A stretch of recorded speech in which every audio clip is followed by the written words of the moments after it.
Welcome to the deep dive.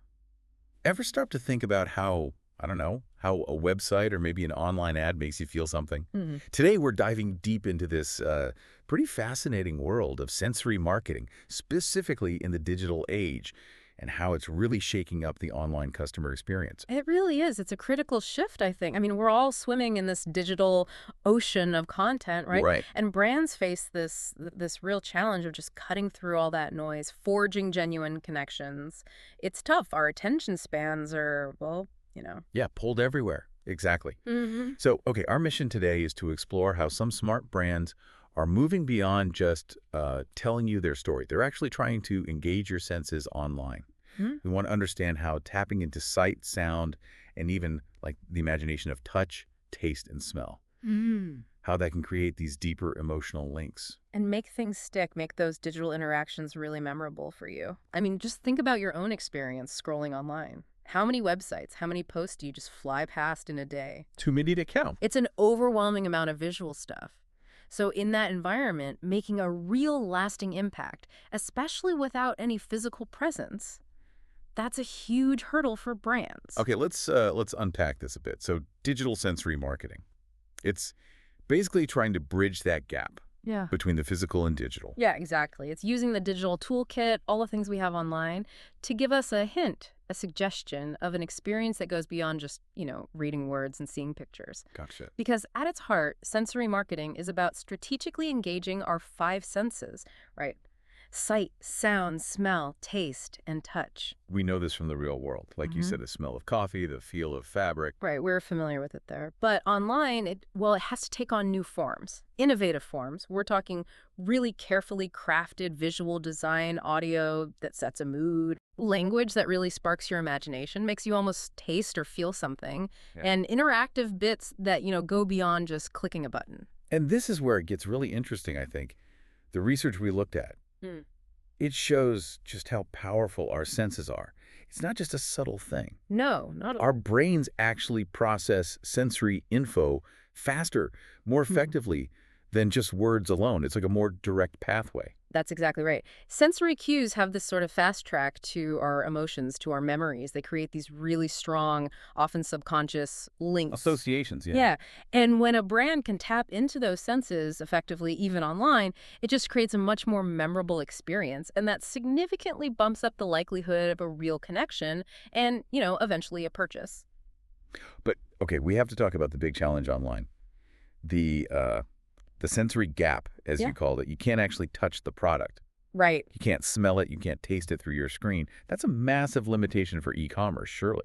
Absolutely. That sensory gap is the core challenge, no doubt. And that's where the cleverness, the ingenuity of digital sensory marketing comes in. How so?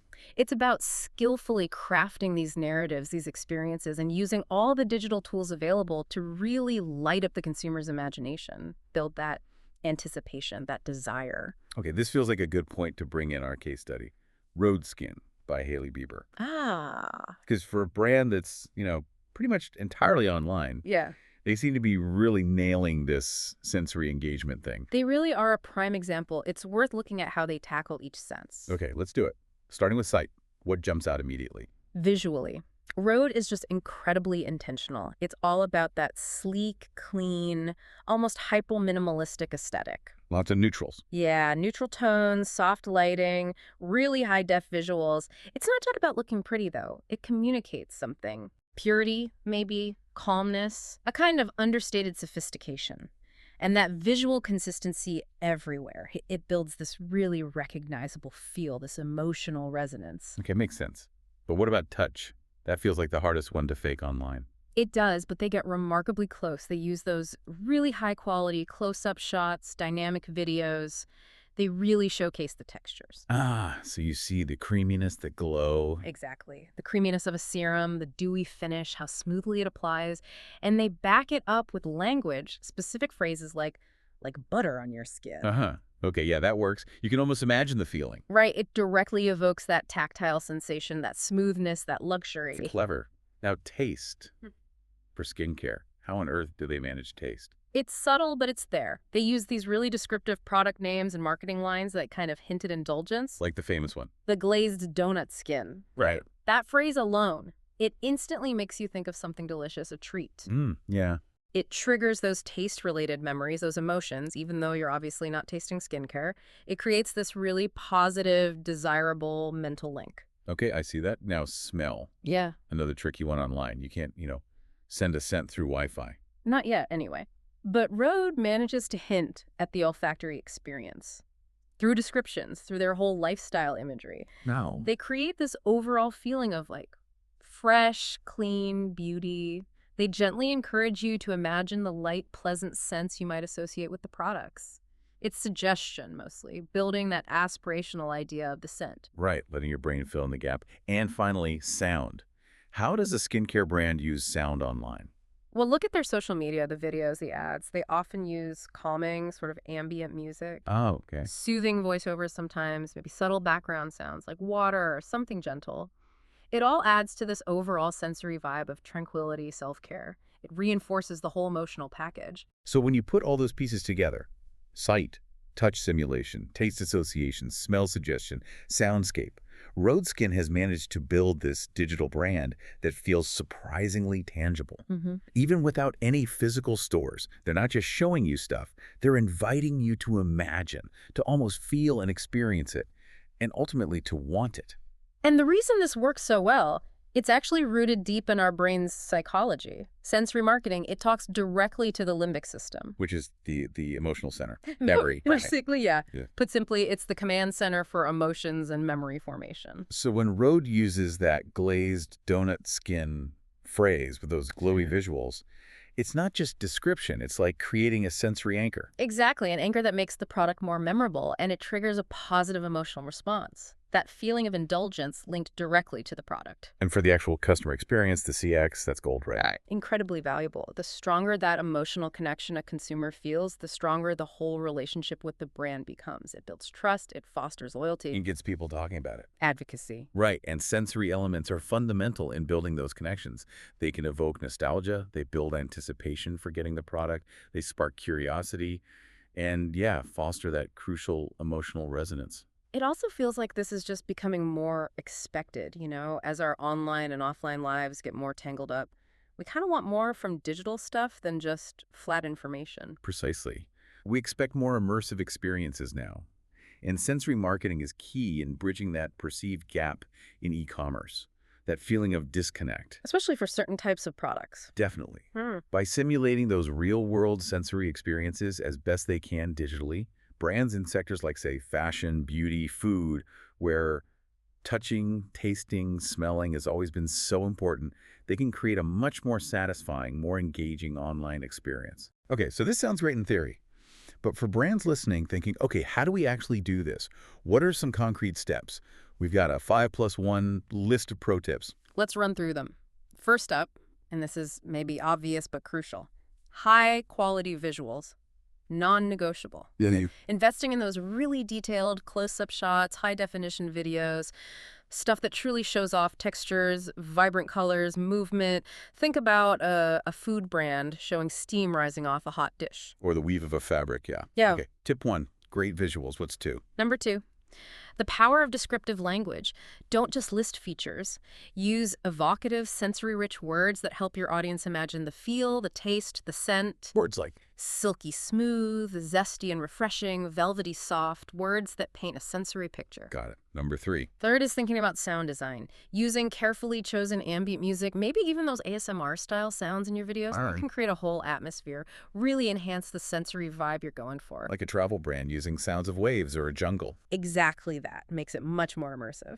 Fourth tip, explore interactive features. Like what? Letting people customize things. Yeah, maybe letting users virtually customize a product and see the changes instantly.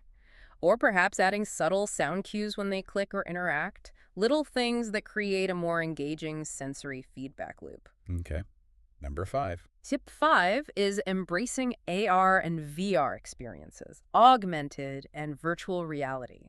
Now, it's still relatively early days for widespread use, but Huge potential, though. huge potential. These immersive techs offer really exciting ways to simulate touch, maybe create spatial audio, making the product experience feel much more real, especially for things like furniture or cars. And a +1. What's a bonus tip? The plus one is something often overlooked, packaging previews, showing really compelling 3D visuals of the unboxing experience, or even just the product packaging itself. Ah, so building anticipation before it arrives. Exactly. Adds another layer of perceived tangibility, gets people excited. Good list. And it's important to stress, right? This isn't just for beauty or fashion. Oh, absolutely not. The principles apply so broadly across loads of different industries. Give us some examples, like how would, say, a car company use this? Well, think about automotive brands using really detailed sound design, capturing that satisfying engine roar or the solid thud of a door closing. Ah, in their online videos or virtual test drives. Precisely. That sound adds a huge layer of realism, of emotional connection to the feel of the car. Makes sense. What about travel? That seems like a natural fit. Definitely. For travel, it's all about immersion. Using absolutely stunning, high-def, scenic photos and videos, yes, but also incorporating authentic sounds. Like birdsong or city noise. Yeah, the ambient sounds of the place. And crafting really sensory-rich stories about the destination. It transports people, makes them feel like they're almost there, builds that desire. Even tech. You wouldn't immediately think sensory for tech products. But think about it. That satisfyingly smooth feel of a well-designed phone screen, the tactile click of a good keyboard. True. Those little details matter. They really do. They contribute massively to the overall user experience, the perception of quality. It's all sensory input. Okay, so this all sounds incredibly powerful. Yeah. But how do brands know if it's actually working?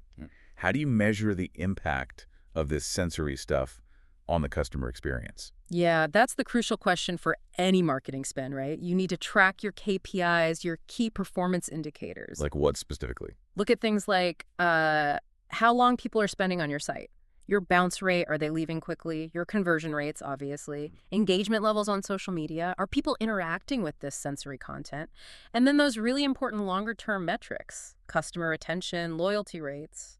What about things like NPS? Net Promoter Score, definitely. That tells you how likely customers are to actually recommend you. It's a great indicator of overall satisfaction, which sensory marketing should boost. And it's probably not just about the hard numbers, is it? No, you absolutely need to combine that quantitative data with the qualitative stuff, rich feedback. Meaning customer reviews, comments. Exactly. It pays less attention to what people are actually saying about their experience. Are they mentioning the textures, the feeling? That qualitative insight gives you a much deeper understanding of how these sensory strategies are really landing. So, circling back to Rhode Skin, their success isn't just about having a famous founder or nice packaging. Not at all. It's this deeper emotional connection they build through these carefully thought out sensory cues. That seems to be what really makes them stand out. That's the core insight, I think. In today's super crowded marketplace, that ability to forge an emotional connection, that's the ultimate differentiator. And it sounds like there's still a lot of room to grow here online. Oh, definitely. The digital space, in many ways, is still kind of an untapped frontier for really sophisticated sensory marketing, which means there's a huge opportunity for brands willing to innovate, to prioritize creating these experience-first strategies. So the takeaway seems to be, the future of digital CX isn't just what you see or read. It's increasingly about what you feel. And sensory marketing gives brands this powerful way to go beyond just words and pictures, to create experiences you can genuinely connect with emotionally, make the whole journey more memorable, more rewarding. Which leads to maybe a final thought for you listening right now. Think about your own daily digital life, your interactions online. How subtly, or maybe, not so subtly, how are your senses being engaged by the websites and apps you use? Good question. And what are the bigger implications of that for how you connect with brands, with information, how you make decisions in the future? It's definitely something fascinating to consider.